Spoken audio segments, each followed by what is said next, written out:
Installing Vortex bars on an MQ Triton. So I wanted to run through the parts that go with the Rhino-Rack roof racks that I'm going to put on my Triton. Just in a little bit of detail. Nothing's out of the bags or boxes yet, but I just wanted a quick look and go through them to help me understand the parts as well, because I'm going to be putting them on myself. So I've gone for the Vortex bar 1260 in width or length, I guess, depending on your point of view. In black on the roof, as well to go with the RLT600 quick mount leg set. They have a little key so you can actually remove the roof racks, unlock it, remove it when you're not using it, which works out well for me because I drive in town more often than I'm going to be needing it for camping or traveling or touring or anything like that. Now the brackets that it comes with to actually mount the legs to the roof of the Triton in that ditch rail, whatever terminology you find.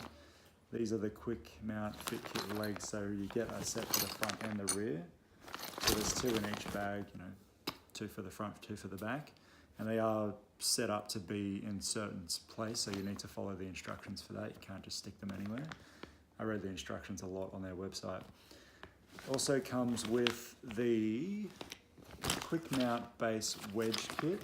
Now these wedges are designed to help level out the bottom of the feet for the curvature of the roof. So you get a 5mm kit there, and also a 10mm wedge kit here. I'll call these ones Wedginald. Wedgina. Also you get the quick mount 15mm VA spacer. Now these guys go between the underside of the Vortex bar itself and on top of the quick mount leg. So they give you that little bit of extra space from the leg to the bar. So we'll be putting those on too. Now going through when I was on the Rhino site about installation and finding the right fitting guide for my model, it mentioned on there about drilling through the roof to rivet the brackets into the roof as well as just the standard screw. And it said when you're going to be drilling into the roof to fill that hole with some cold galvanizing paint. I guess it's to stop rust. I came across just a Google search and found at Bunnings some cold gal rust guard from White Knight in grey, just a standard jobby, about 20 bucks. It weighs a ton. It's a high zinc rich heavy duty primer for superior rust protection. So I guess that makes sense sitting on the top of the car in that rail where water could build up. I wanted to show you quickly what the inside of these legs look like before you see them actually put on the Triton. You pull this locking plate out here. You'll notice these red levers that stick out. These are the quick release levers to allow you to actually remove the rack from the roof when you're not using it.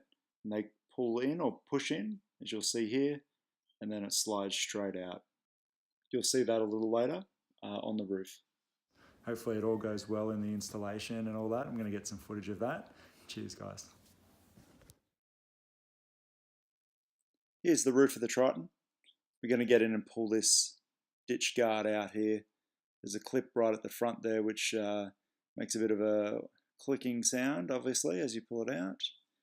Then we pull this rubber guard out the whole way along, and there's a clip right at the end that comes out as well to reveal the channel and the mounting points. So here are the mounting points that the screws will go through the brackets on the roof rack into my roof. Here's a close-up of the bracket going onto the roof. That standard fitting point there and the single screw that goes through the middle of the bracket. You'll notice in this video I'm not actually going to be drilling into the roof. I'm going to come back to that at a later time.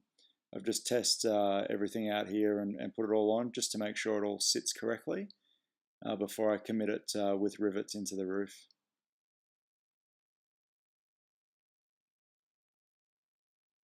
Now I'm cutting the ditch guard to the right length to fit around the brackets as I put it back in. The instructions come with the measurements, or close enough, the measurements that you'll need, but I just measured everything manually and cut through it. There's a little bit of metal in the rail guard there, so I had to go back with a pair of wire cutters Now here I'm just putting it in.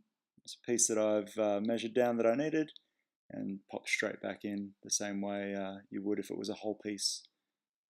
You can see it sitting next to the bracket point there. Now we're putting on the base plate. We've got the wedge in there, and that little rubber gasket as well helps make it seal to the roof. So we've got that 5mm wedge at the back. Then we need the base plate here. These screws are slightly different length to account for the thickness of the base plate. Just tightening those up.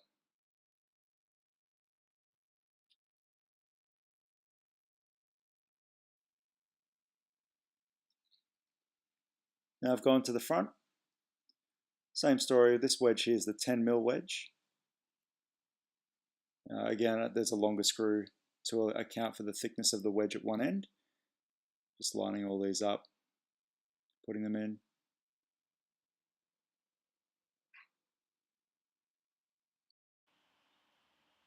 And for these brackets, you're following the same procedure on both sides of the Triton.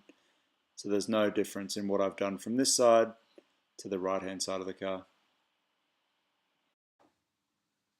This is the cover plate that goes over the base plate when you're not using the rack. Neatens it up a bit, it's not too bad. This is the rear bar going on. I've got it so the lugs are not sticking out, so that way the legs can actually go into the base.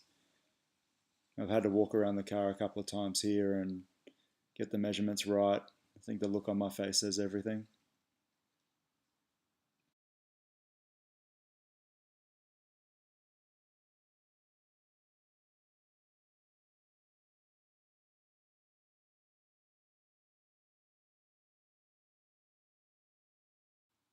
This is the front bar going in now. The only difference between the front and rear bar is that extra 15mm spacer, and that allows for the curvature of the roof to keep the bars at a similar height across the top.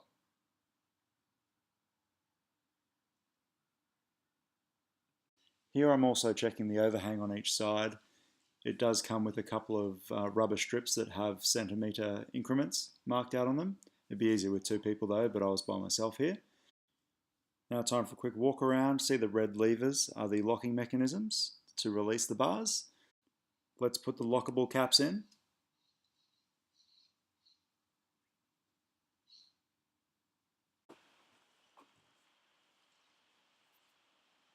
And here it is. MQ Triton 2017 model with Rhino-Rack's Vortex bars, RLT600 quick mount legs. Well, I hope that I've helped fill the gap online about how to install Rhino-Racks on an MQ Triton by yourself. Cheers guys, thanks for hanging out.